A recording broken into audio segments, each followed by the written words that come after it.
નમસ્કાર દર્શક મિત્રો, આપ જોઈ રહ્યા છો લીલિયા ટાઈમ્સ ન્યૂઝ ચેનલ। અવનવા સમાચાર મેળવવા માટે ચેનલ સબસ્ક્રાઇબ કરો, બેલ આઇકોન દબાવો, શેર કરો તેમજ સમાચાર અંત સુધી જુઓ। સાવરકુંડલામાં ચકચારી બનેલ 3 વર્ષની બાળકી દુષ્કર્મ આરોપીને ગણતરીની કલાકોમાં પકડી પાડતી અમરેલી જિલ્લા પોલીસ। આરોપી રાજુ ઉર્ફ રાજુ કડી નારણભાઈ, ઉંમર વર્ષ 35, રહે સાવરકુંડલા રેલવે સ્ટેશન પાસે રાત્રિના ઝૂંપડામાંથી બાળકીને ઉપાડી રિક્ષામાં બેસાડી અવાવરૂ જગ્યાએ લઈ અને દુષ્કર્મ આચરવામાં આવેલ। આ અંગે પોલીસ અધિક્ષક નિર્લિપ્ત રાયની સૂચના અને માર્ગદર્શન નીચે નાયબ પોલીસ અધિક્ષક પ્રેમસુખ ડેલુ, નાયબ પોલીસ અધિક્ષક K J. Chaudhari, LCB police inspector R K. Karamta, PI Mori તથા SOG police inspector K D. Jadeja, police inspector M A. Mori, R R. Vasava સહિતના પોલીસ સ્ટાફે સખત મહેનત કરી અને ગુનો ઉકેલી કાઢેલ છે। ત્યારે આ આરોપીની ધરપકડ કરી અને આગળની કાર્યવાહી કરેલ છે। योगेश उनड़कट नो रिपोर्ट, सावरकुंडला। सबसे पहले तो सभी मीडिया बंधुओं को मेरा है वो नमस्कार। और आज की जो प्रेस कॉन्फ्रेंस है वो एक बहुत ही गंभीर और एक संवेदनशील मुद्दा है। सावरकुंडला टाउन जो पुलिस स्टेशन है वहाँ पर जो एक गुनाह दर्ज हुआ था जिसमें 3 साल की एक बच्ची थी जिसका है वो रेप हुआ था। और उस घटना के ऊपर है वो आज की प्रेस कॉन्फ्रेंस है।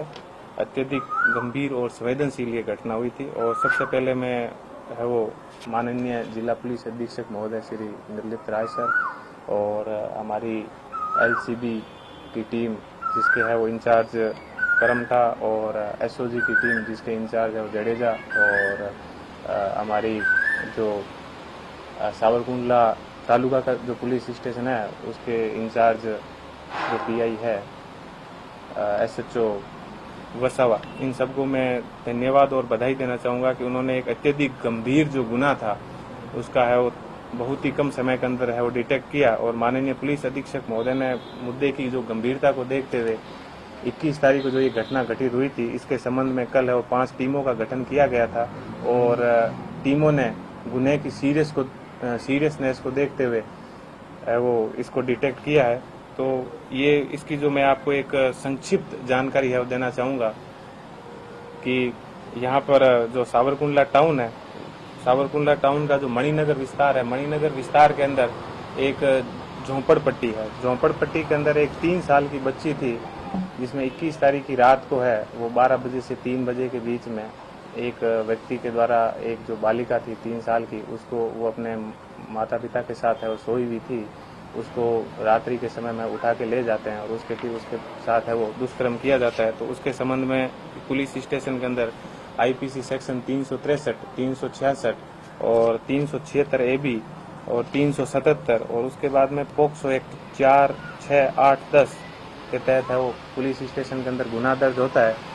और ये गुनाह अनडिटेक्ट था तो इस गुनाह के अंदर पुलिस के द्वारा अत्यधिक महत्वपूर्ण रूप से है वो वैज्ञानिक पद्धति से इसका है वो इन्वेस्टिगेशन किया गया। इन्वेस्टिगेशन की जो सबसे महत्वपूर्ण बात रही इसके अंदर वो ये रही कि सभी टीमों के द्वारा सबसे पहले पूरे एरिया के जितने भी सीसीटीवी फुटेज थे, जो जो संभावित मार्ग हो सकते थे, उन सबको खंगाला गया।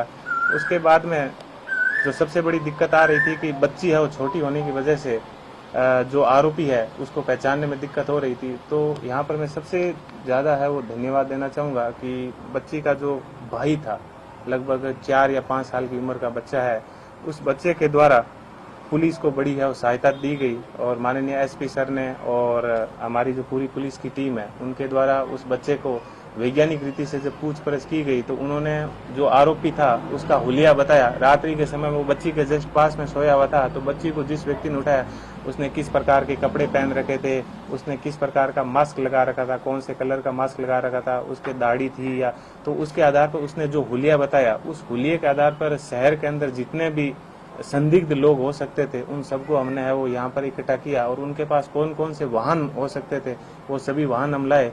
और मैं विशेष रूप से धन्यवाद देना चाहूँगा कि जो एफएसएल टीम है, एफएसएल टीम जो हमारे एफएसएल अधिकारी है इटालिया, उनके द्वारा सभी वाहनों की सघन जब चेकिंग की गई तो जो आरोपी था उस आरोपी का जो टैक्सी थी उस टैक्सी के अंदर है हमें सीमन और जो ब्लड के हैं वो धब्बे मिले।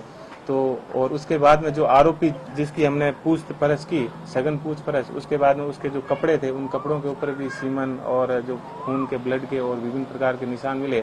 तो उसके आधार पर जब उससे कड़ाई से पूछताछ की तो उसने है वो गुनाह को स्वीकार किया। तो जो ये आरोपी है, आरोपी का नाम राजू उर्फ राजू कड़ी नारायण भाई मांगरोलिया, इसकी उम्र लगभग 35 साल है और ये अमरेली शहर के अंदर यहाँ पर सावरकुंडला जो शहर है इसके अंदर इसी तरह से ये घूमता रहता है। और सामान्यतः पिछले 4-5 दिन से ये जो झोपड़पट्टी थी, इस झोपड़पट्टी के आसपास ये है वो इधर उधर चक्कर निकाल रहा था।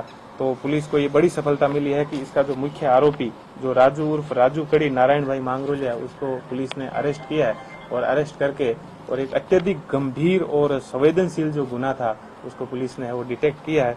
तो मैं पूरी हमारी टीम को है वो मेरी तरफ से बहुत बहुत है वो बधाई और धन्यवाद देना चाहूँगा कि रात दिन मेहनत करके और माननीय एसपी सर के निर्देशन में और डीवाईएसपी है वो चौधरी साहब और हम सब ने मिलकर है वो इस प्रकार से एक महत्वपूर्ण गुनाह का है वो डिटेक्शन किया है।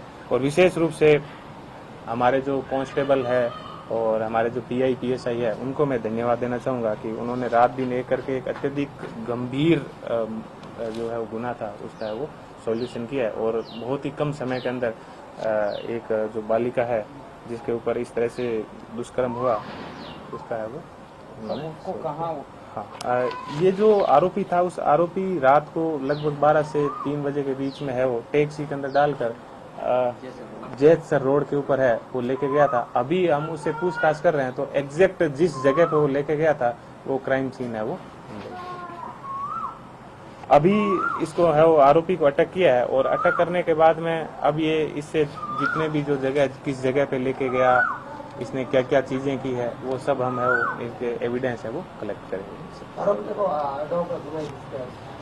आरोपी के बारे में इसका जो इतिहास रहा है वो गुनाही इतिहास रहा है। इसके ऊपर है वो कई जो प्रोहिबिशन के जो पीदे इलाके हैं और उसके बाद में प्रोहिबिशन के अंदर कई बार दारू बेचने के, तो ऐसे कई पुलिस स्टेशन के अंदर इनके ऊपर है वो अनादर है।